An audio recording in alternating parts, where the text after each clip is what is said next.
In chapter 628 of One Piece, we're told for the very first time about a mysterious character called Joy Boy. And over time, he's turned into maybe the single most important character in the entire story next to Luffy. So let's dig into everything that we know about Joy Boy for a fact, as well as everything that has been heavily hinted at. Starting with why we know so little about this character in the first place. Well, you see, not having knowledge about Joy Boy is actually by design, because this person lived around 800 years ago. People who know One Piece know that these dates line up perfectly with a time period called the Void Century. Basically, the Void Century is an entire 100 years of history that's just gone. The world government, the organization that controls the entire One Piece world, eliminated every shred of information and history connected to this specific 100-year period. And so almost nothing of it all remains. No archaeological ruins, no books, it all just vanished without barely a trace. Except for one big exception, of course, the poneglyphs. These ginormous, indestructible blocks are scattered across the world in a mysterious language. And pretty much the only person in the entire world who's able to read the poneglyphs is Nico Robin, the archaeologist of the Straw Hat Pirates.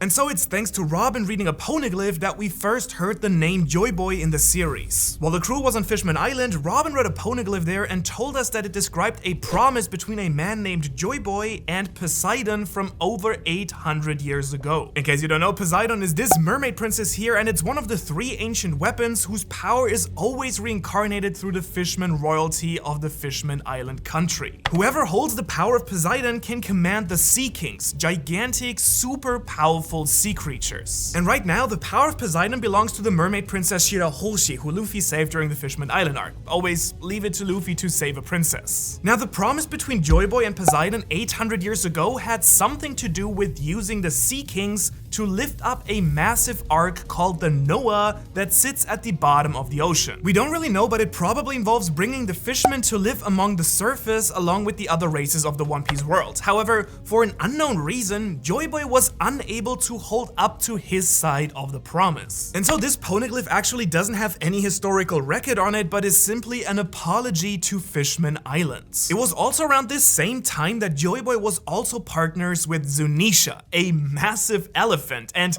I mean massive. Zunisha is confirmed to be 35 kilometers tall. That means that Zunisha is 3 times taller than the Sky Islands are located above the sea level. Zunisha is so big, in fact, that a whole island lives on top of it. The Minks, a race of animal-human hybrids, built their entire civilization called Zou right on top of this giant elephant. Now, the crazy thing is that 800 years after the Void Century, Zunisha is still alive and kicking and has even communicated with Luffy. Now, Zunisha doesn't literally talk, he communicates with other characters through a mysterious power called the Voice of All Things. This exact same power is also supposedly the way that Roger was able to read the poneglyphs without actually knowing how to read the characters. The thing is though that the entire 800 years, Zunisha wasn't just freely walking around the ocean, he was doing time. That's right, this elephant is a criminal. 800 years ago, after committing a still unknown crime, Zunisha was sentenced to walk a certain path in the ocean continually for all that time. It was only once Momonosuke gave him the order to do something else that he finally could. Now, for some reason, Momonosuke, the Shogun of Wano, has the power to communicate with Zunisha as well as give orders to this gigantic creature. And so next to the fact that Zunisha was Joy Boy's loyal comrade, there are only 2 more things that are actually confirmed pieces of information about Joy Boy. And number 1 is that Joy Boy actually was the one who left behind the treasure that we now know as the One Piece. While the series started off with the Pirate King Goldie Roger telling the world that he left a treasure behind, the truth is a lot more complicated than that. Because in reality, at the end of his journey, Roger actually found some kind of object of enormous importance that was left behind by Joy Boy. And on that island, Roger learned the truth of the ancient history and the Void Century and wished that he could have been alive at the same time that Joy Boy was. The mysterious treasure that Joy Boy left behind caused Roger to laugh like crazy, leading him to actually name this island Laugh Tale. And he also revealed that for some reason he arrived at Laugh Tale too early. there goes Oda being really mysterious about this entire thing once again. Now, we're not sure why Roger was too early in arriving to Laugh Tale, but it probably has to do with Joy Boy's second coming, a prophecy. That's right, Joy Boy is coming back. According to this long-held prophecy, Joy Boy would be reincarnated 800 years after the Void Century, or 20 years after Roger reached Laugh Tale. Now, this prophecy is known in parts thanks to a character named Kozuki Oden, the former shogun of the Wano country. In fact, the Kozuki clan in ancient times were the one who actually wrote the poneglyphs in the first place. Now, Oden sailed with Goldie Roger to Laugh Tale and kept a logbook of their travels. And so when Roger and Oden learned that they'd arrived too early and that in 20 years Joy Boy would return to Wano, it led Oden to make his goal opening Wano's borders to welcome Joy Boy back in 20 years later. And the other thing that we know for a fact about Joy Boy is that he is none other than Monkey D. Luffy. That's right. Our main character Luffy is the second coming of the legendary hero Joy Boy. We know that because during his fight with the Emperor of the Sea Kaido, Luffy awakened a new power. What Luffy calls Gear 5th is actually the awakening of his devil fruit. And so after all these years in the series, we finally learned that Luffy's devil fruit wasn't actually the rubber fruit, it was a super powerful devil fruit called the Sun God Nika devil fruit. Now, we still don't know much about this deity called Sun God Nika, but we can guess that it's connected to Joy Boy in some way or form. When Luffy transformed his hair and clothes, turned all white, he couldn't stop laughing. He also gained new powers that are seemingly only limited by his imagination. When Luffy first appeared in this new form, he was also jumping across the battlefield silhouetted by the moon. And this mirrors the very first time that we learned about the Sun God Nika from Kaido's subordinate Who Is Who.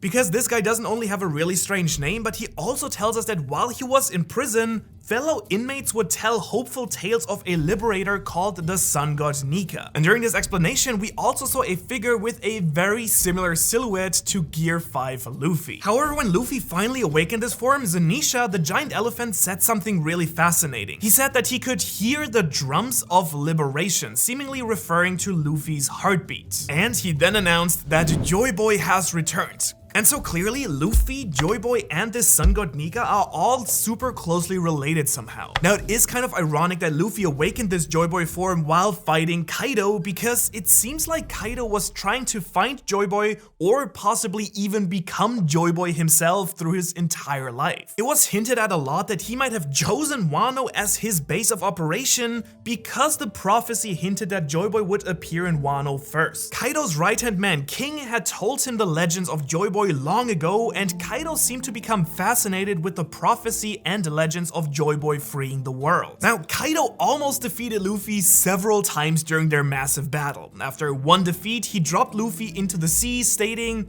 "So you couldn't beat Joy Boy either." Clearly, Kaido had seen others try and fail to fill the role of Joy Boy before. In fact, it might be the case that Kaido himself has failed at becoming Joy Boy. And even after seeing Kaido's flashbacks, much of his past is still mysterious.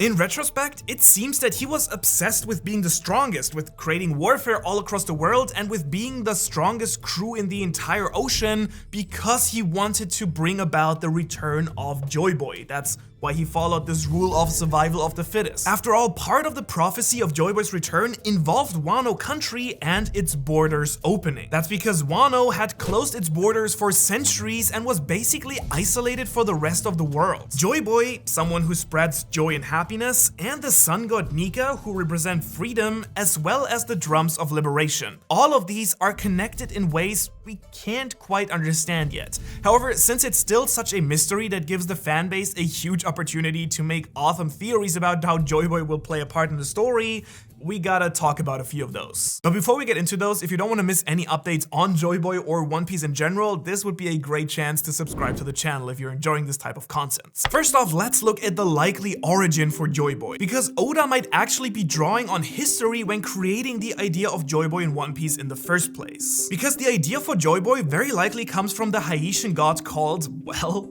Joy Boy. In Voodoo beliefs, Joy Boy is a god of hope and music. It's likely that Joy Boy was originally an African Haitian god that was then brought to the Caribbean during the slave trade. Now, this god of happiness and music is said to spread laughter and joy with drumming and dancing, which would seem to connect to the ideas of the drums of liberation pretty perfect. This Haitian god also gave hope to enslaved people, which would seem to parallel what we've been told about the sun god Nika in the story, who is a symbol of hope for enslaved people in the One Piece world as well. And to some fans, it seems like Joy Boy and his huge significance for the story have basically come out of nowhere pretty late in One Piece. However, we all know that Oda is the master of foreshadowing and left us a lot of clues before as well. We already mentioned that Joy Boy was originally mentioned on a poneglyph all the way back on Fishman Island, but we've been getting plenty of hints even before that as well. Like in 𝙻𝚎𝚐𝚐 when Luffy was seen silhouetted in front of a bonfire in a pose that looks just like the sun god Nika. Oda has even said that it was one of his top 3 favorite panels of the entire series that he's drawn. And in the very same arc, the Shandorans are being told to worship a sun god as well. The Giants also worship a sun god, and the sun pirates who were formed by former slaves wear the mark of the sun on their body,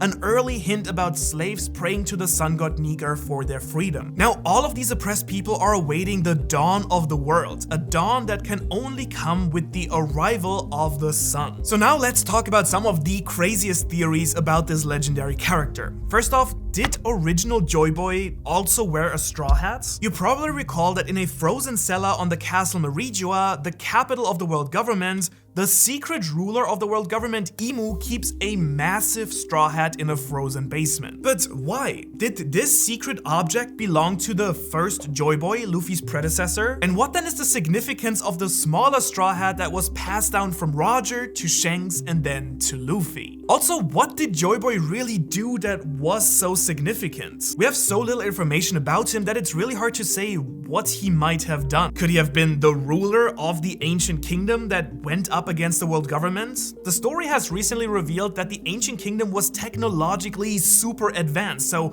if Joy Boy was its ruler, could he have had control over the ancient weapons as well? For sure, holding that type of power would be enough to make the world government fearful as well as jealous. I mean, it's even possible that Joy Boy did create the ancient weapons in the first place. Well, I mean, if he's much like Luffy, probably not. But speaking of that advanced technology that Dr. Vegapunk has revealed existed in the ancient kingdom, what connections does Joy Boy have to their mysterious power source? Does Joy Boy have something to do with the recently revealed giant robot that climbed the Red Line and tried to attack Meridiua 200 years ago? We have only just learned about this powerful new weapon of the ancient kingdom, but it seems pretty convenient that at the same time it attacked Meridiua, fishmen were also starting to fight for their rights. And does the mysterious technology of Joy Boy's ancient kingdom have something to do with the people fighting for liberation or the coming of the dawn? Or maybe Joy Boy was the world's first pirate. Maybe he was a literal pirate king. Not in the sense that Roger was pirate king, like having achieved all a pirate could hope to achieve, but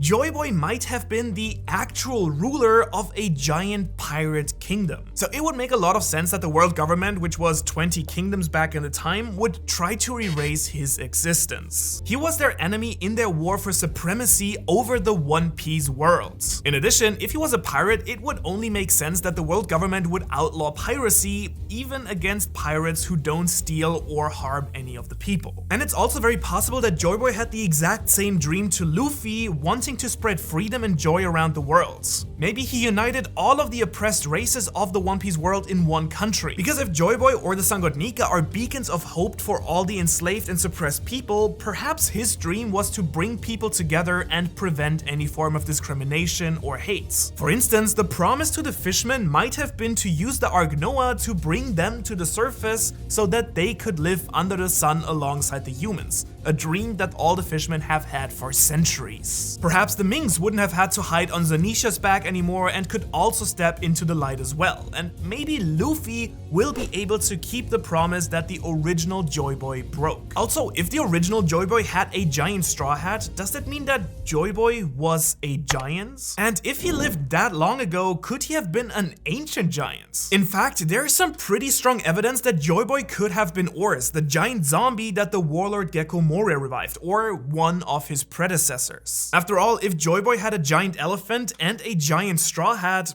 shouldn't he be a giant himself as well? And maybe it was more than a coincidence that Luffy's shadow ended up being inside Oars. But if all of that is not yet convincing to you, then you will probably need to check out this video all about Joy Boy was an ancient giant right here.